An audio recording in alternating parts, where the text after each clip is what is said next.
Hello दोस्तों, स्वागत है आपका मुस्कान विश्वकर्मा होम साइंस में। मैं मुस्कान विश्वकर्मा आप लोगों को पढ़ाती हूँ। अभी मातृ कला का जो अध्याय मैं आप लोगों को पढ़ा रही हूँ, इसमें मैं आज आप लोग को पढ़ाने वाली हूँ अध्याय 9, जिसमें सामान्य दुर्घटनाएं एवं उपचार के बारे में मैं आप लोग को पढ़ा रही हूँ। इससे पहले जो बाकी के 8 अध्याय हैं, ये मैंने पढ़ा चुके हैं। तो चलिए आज पढ़ते हैं सामान्य दुर्घटनाएं एवं उपचार। मानव आदिकाल से ही सामाजिक प्राणी रहा है ना। सभी मानव समाज में ही मतलब समाज में ही रहते हैं, है ना। पुराने समय से ही मानव सामाजिक प्राणी है तथा इसके साथ साथ अन्य प्राणी जीव जंतु भी निवास करते हैं, है ना। जैसे हम पेट एनिमल पालतू पशु पालते हैं ना, जैसे कुत्ता हो गया, गाय हो गई, है ना। इसी के बारे में आज हम पढ़ने वाले हैं, सामान्य दुर्घटनाएं के बारे में। ठीक है। प्राणियों व विषैले कीटों के द्वारा मनुष्य को काटना कभी कभी प्राणघातक भी हो जाता है ना। इस विषैले प्राणियों के काटने से रक्त प्रवाह में विष फैलता है। हम जानते हैं कि हमारा जो हृदय है, हृदय हमेशा धड़कते रहता है, तो खून एक जगह आता है और एक जगह से सभी जगह जाता है। अब किसी एक जगह किसी विषैले जीव ने काट लिया, अब वो सारा खून वापस हमारे हृदय में आएगा और हृदय से सभी जगह फैलेगा। तो वो क्या होता है, जब वो वापस आता है तो पूरा हृदय में मिक्स हो जाता है ना खून। किसी एक जगह भी किसी विषैले जीव के काटने से रक्त तो पूरे में विष हो जाता है, क्योंकि वो वापस आ रहा है फिर उसके बाद जा रहा है। तो उस विषैले स्थान का भी रक्त हृदय में चले गया, वहाँ पे वो सारे खून से मिक्स हो गया और उसके बाद में वो पूरे शरीर में फैल गया। तो इससे क्या होता है, जिससे मनुष्य की मृत्यु हो सकती है ना। तो चलिए आगे बढ़ते हैं, जिससे मनुष्य की मृत्यु भी हो सकती है। कई बार अत्यधिक रक्तस्राव से भी मृत्यु हो जाती है। ऐसे में घाव को डिटॉल या साबुन पानी से धोकर चिकित्सक से उपचार करवाना चाहिए। इस अध्याय में कुछ विषैले प्राणियों के काटने एवं उनके उपचार की जानकारी दी जा रही है। पागल कुत्ते का काटना। देखिए, पागल कुत्ते का काटना यहाँ पर हमारा एक टॉपिक है।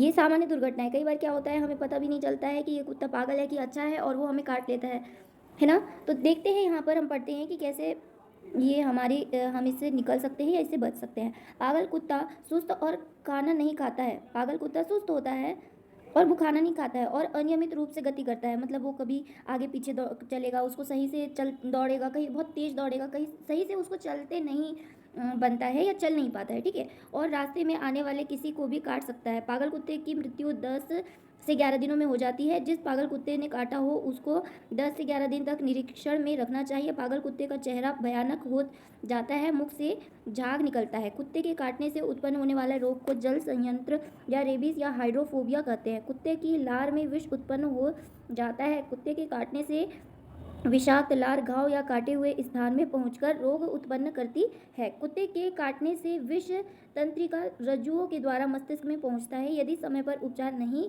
कराया गया तो मृत्यु तक हो सकती है। लक्षण क्या है इसके, कुत्ते से काटे हुए रोगी को पानी से डर लगता है ना, हाइड्रोफोबिया हो जाता है उसको। दूसरा क्या है, गले में दर्द होता है, वस्तु निगलने में कठिनाई होती है। ठीक है। उपचार क्या है, चिकित्सक के द्वारा रेबीज जल संत्रास प्रतिरोधी इंजेक्शन लगवाना चाहिए। इन इंजेक्शनों को चिकित्सक के द्वारा बताई गई पूर्ण संख्या में लगवाना चाहिए। पूर्व में 14 इंजेक्शन लगाते थे, अब कम संख्या में लगते हैं, क्योंकि क्या होता है, समय के साथ में हम चीज़ों को बदलने लगते हैं ना, तो वैसे ही हमारी इंजेक्शन भी घट चुकी है। दूसरा है, काटे हुए स्थान को नीचे लटका कर रखो, है ना, ताकि जो खून है उसका प्रवाह थोड़ा धीरे हो, ताकि वो धीरे से पहुंच पाए, या फिर उसको हम पहुंचने से पहले ही हटा सके। ऐसा कुछ करने के लिए हमें उसे नीचे लटका कर रखना है, या दर्द ना बढ़े, ऐसा कोई भी हो सकता है, पर ये एक उपचार है तो इसे करना चाहिए। तीसरा क्या है, काटे हुए स्थान को साबुन के पानी की धार से धोना चाहिए। जैसे पानी की धार, जब पाइप अपन चालू करते हैं तो पानी की धार जैसा कुछ निकलता है ना, उसे हम धार कहते हैं। उससे हमें साबुन से धुलना चाहिए जहाँ पर काटा गया है कुत्ते के द्वारा। रोगी को उचित अवस्था में ब्रांडी पीने को देना चाहिए। काटे हुए स्थान पर रक्तस्राव में वृद्धि करनी चाहिए।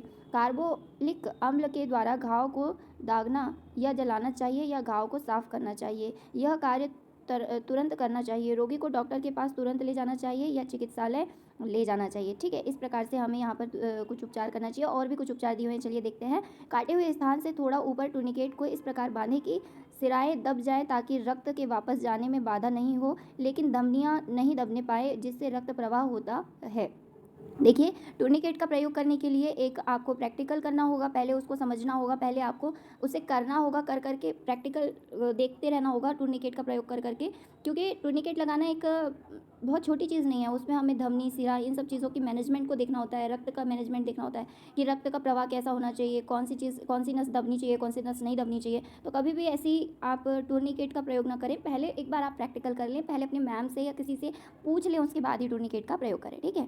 9वां क्या है, घाव को पोटेशियम परमैंगनेट के घोल से धोते रहो या घाव को उसमें डुबाए रखो, ठीक है। पोटेशियम परमैंगनेट आपको किसी भी दवाई की दुकान में मिल जाएगा, वहाँ से आप इसे ले सकते हैं। इसमें लास्ट में लिखा है ना परमैंगनेट, तो शायद ही किसी परमैंगनेट मतलब शायद किसी मैग्नेट की तरह काम करता होगा, इसीलिए इसका यहाँ पर जिक्र किया गया है, ठीक है। अब सर्पदंश के बारे में हम पढ़ेंगे। सर्पदंश मतलब होता है सांप का काटना, दंश मतलब क्या होता है, काटना, ठीक है। और सर्प मतलब तो आप लोग को पता ही है, सांप। तो सभी सांप विषैले नहीं होते। संसार में पाए जाने वाले सांपों की संख्या में 10% विषैले सर्पों की होती है। विषैले सर्प का मनुष्य या किसी भी प्राणी को काटना घातक होता है। इसके काटने में से मनुष्य या प्राणी का जीवित रहना कठिन होता है, मृत्यु की संभावना अधिक होती है। विषहीन सर्प के काटने से कोई हानि नहीं होती। सांप के काटने पर यह निश्चित करना आवश्यक होता है कि सर्प विषहीन है या विषैला है। यदि सर्प के प्रकार के बारे में दुविधा हो तो विषैले सर्प के काटने का उपचार प्रारंभ करना चाहिए। विषैले सांप के ऊपरी जबड़े के पीछे की ओर 2 विष दंत होते हैं। ये विष दंत एक नलिका के द्वारा विष गंध से संबंधित रहते हैं। इन विष दंतों के द्वारा सर्प शरीर में छिद्र करके विष को छोड़ देता है। छिद्र 2.5 सेंटीमीटर दूरी पर होते हैं। विष रक्त वाहिनियों के द्वारा संपूर्ण शरीर में पहुंचकर हृदय और तंत्रिका तंत्र को प्रभावित करता है, ठीक है, जिससे मृत्यु हो जाती है। अब इसके लक्षण क्या है, देखो, हमें सांप काटेगा तो हमें मतलब कोई भी चीज़ काटेगी तो ये हो सकता है कि जैसे सांप काटता है उस प्रकार की कोई दूसरी चीज़ काट ले, या बिना विष का सांप काट ले जिसमें कोई विष ना हो। लेकिन क्या, क्योंकि हम घबरा जाते हैं तो हमारी घबराहट से हमें विष लगने लगता है या हमें चक्कर आने लगता है, या हमारी घबराहट की वजह से हम आधे बीमार हो जाते हैं। तो इन सब चीज़ों को आगे हम देखते हैं। लक्षण क्या होते हैं जब हमें सांप काटता है उसके। विष दंत के काटने पर छिद्रों की दूरी 2.5 सेंटीमीटर होती है। अगर हमें सांप ने काटा है और उसके विष दंत हैं तो 2.5 सेंटीमीटर उन दोनों के बीच की दूरी होगी। काटे हुए स्थान पर पीड़ा, सूजन और घाव के स्थान का रंग परिवर्तित नीला होने लगता है। तीसरा क्या है, काटे हुए स्थान से रक्त स्राव निरंतर होते रहता है और शरीर शिथिल होने लगता है। अब इसके उपचार देख लेते हैं जल्दी से। सर्प के काटने पर निम्नलिखित उपचार करना चाहिए। सांप के द्वारा काटे हुए स्थान से कुछ ऊपर की ओर टूर्निकेट, रुमाल, रस्सी, जूते के फीते आदि से कसकर बांधना चाहिए, जिसके कारण रक्त प्रवाह में रुकावट आ जाए। दूसरा क्या है, घाव को कार्बोलिक अम्ल या पोटेशियम परमैंगनेट के द्वारा धोकर जला देना चाहिए।